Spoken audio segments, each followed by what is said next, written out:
Hello, my name is Zachary Wendel, and this is a special segment of SUTV. How much do you know about the drinking water that you consume every day? Among the tens of thousands of people in Cumberland County, many don't pay any attention towards what goes in their water or the processes it goes through to get to their homes. Today I will be shedding some light on the topic to inform you all of the things you may not have known about the water you drink on a daily basis. Shippensburg and Carlisle combined distribute water to roughly 36,000 people in towns including Newville, Southampton, Orrstown Borough, as well as a couple others, including their own. For Shippensburg, the water they draw is from the Letterkenny Dam Reservoir, whereas Carlisle draws their water from the Conegowinet Creek. Carlisle pumps around 9 million gallons of water a day, but only distributes 3 million gallons of water a day to its residents. The rest goes into storage tanks around the borough. Carlisle has 3 storage tanks, whereas Ship has 7, located throughout several different towns. Here's Peggy Miller, the Shippensburg Borough Water Systems Administrator, with more. There's 5 communities that we provide water to. So we have a distribution system, which is a series of pipes all interconnected. The wells will feed into that distribution system and or reservoir storage tanks. So we have 7 storage tanks. Page 1 also lays that out.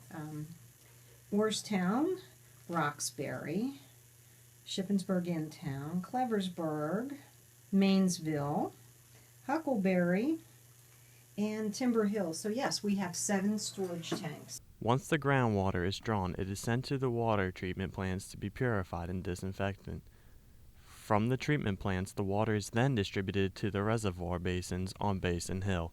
These reservoirs are covered at ground level with concrete-lined basins with a capacity of 2,600,000 gallons of water. After the additional chlorine is added, the water is pumped from the 2 reservoirs to the transmission and distribution systems, where it is available for customer use. The force that makes this process all happen is gravity. The treatment facilities and the storage tanks are elevated by being built higher up than the residents and local businesses. The water is then pumped from the storage and treatment facilities through the underground pipe system and arrives at your faucet. Pretty cool, isn't it? Here's David Runkle, the Carlisle Borough Water Treatment Laboratory Supervisor, with more on the matter. From the storage facilities, it's pretty much a gravity situation from there. That's why you build the elevated storage tanks, or our water plant is kind of located on a higher area of the borough. And then we pump the water from the water plant up to a hill to the reservoir, and then it more or less flows by gravity in underground distribution lines to each resident or commercial business. Now, if you don't already know what goes on at the water treatment plants other than the basic knowledge that the water becomes safe to drink, that's okay. Let me inform you on this matter. Water treatment plants in Cumberland County are modern facilities that purify source water drawn from their respective groundwater sources. The source water contains impurities such as unwanted solids and bacteria, among others, that make the water unsafe for human consumption. Therefore, these substances are removed as the water passes through several of these treatment processes. First, the water is pumped through a screen to try and catch most of the large matter being pumped to the plant. Chlorine, a chemical mostly used in pools and bleach, is added for disinfection. Fluoride is added to help prevent tooth decay, and a blend of orthopolyphosphate corrosion control additive is mixed in to reduce corrosion in the piping systems underground. But don't think that the list stops there. Once the chemicals are done being added, the water flows from the flocculation basins to 3 sedimentation basins. Here the solid particles settle out of the water, falling to the bottom of the basins. Next, the water goes through a filtration process in which 8 dual media filters are used for water filtration. The operation of the water treatment process is computer controlled using an easy-to-use but highly sophisticated software program. Let's listen in to what Dave has to say. The water's drawn into the water plant. We add a chemical called potassium permanganate to remove some of the organics from the water. Now remember, so the water gets pulled out of the creek. We add that little bit of potassium permanganate, and then we put it through another treatment process where we add a chemical called aluminum sulfate or polyaluminum chloride. What that does is it takes all the solid particles in the water and settles them out. It's called coagulation or flocculation. Chemically, that causes most of the dirt to settle out of the water.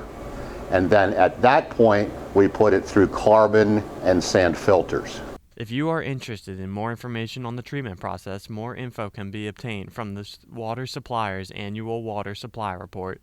A lot of questions that came up when I asked local residents of Cumberland County about their drinking water is they wanted to know if it was state or federal regulated. Well, the answer is both. The Pennsylvania Department of Environmental Protection is required by the 1996 Safe Drinking Water Act to complete assessments of potential contaminants that may degrade the raw quality of the public drinking water sources. This source water assessment and protection summary provides information to support local and state efforts to preserve raw water quality within the watersheds. Assessment covers raw water quality only, not the finished drinking water distributed to residents. For Carlisle in particular, the water supply facilities have been constructed and are operated under the provisions of various permits issued by the Pennsylvania Department of Environmental Protection. These permits require Carlisle to provide water meeting federal and state safe drinking water requirements.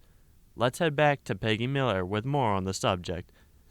We are regulated primarily by the Pennsylvania Department of Environmental Protection through the Safe Drinking Water Act.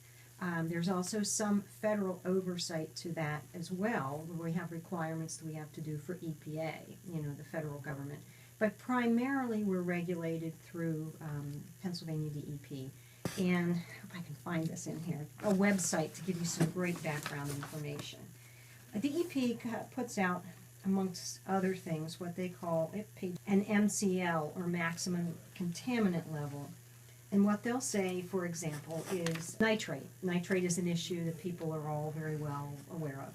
They will quantify a level, and your water must be at or below that particular MCL, or maximum contaminant level. So in the process of drilling a well or purchasing water out of a reservoir, you have to do background testing before you could ever put it online to find out what contaminants are in the water. So then you need to know what you need to treat the water for. And through a series of analytical testing, evaluating that testing data, sitting down with DEP and coming up with a treatment plan for them through permitting and design and applications, they issue a permit for operations. Here is some additional health information you might want to keep in mind. Drinking water, including bottled water, may reasonably be expected to contain at least small amounts of some contaminants. The presence of contaminants does not necessarily indicate that water poses a health risk. More information about contaminants and potential health effects can be obtained by calling the Environmental Protection Agency Safe Drinking Water Hotline at 800-426-4791. The sources of drinking water, both tap water and bottled water, include rivers, lakes, streams, ponds, reservoirs, springs, and wells. As water travels over the surface of the land or through the ground, it dissolves naturally occurring minerals and radioactive material, and can pick up substances resulting from the presence of animals or from human activity. Contaminants that may be present in source water include microbial contaminants such as viruses and bacteria, which may come from sewage treatment plants, septic systems, agricultural livestock operations, and wildlife. Inorganic contaminants such as salts and metals, which can be naturally occurring or result from urban storm runoff, industrial or domestic water waste discharges, oil and gas production, mining, or farming. Pesticides and herbicides, which may come from a variety of sources such as agriculture, storm water runoff, and residential uses. Organic chemical contaminants, including synthetic and volatile organics, which are byproducts of industrial processes and petroleum production, and can also come from gas stations, urban stormwater runoff, and septic systems. Lastly, radioactive contaminants, which can be naturally occurring or be the result of oil and gas production and mining activities. So as you can see, there's a lot that goes on before the water makes it from the ground to your faucet. Keeping all this in mind, would you still drink the water without adding a filter of your own, such as a Brita? I'm Zachary Wendel from SUTV News. Thank you and have a great day.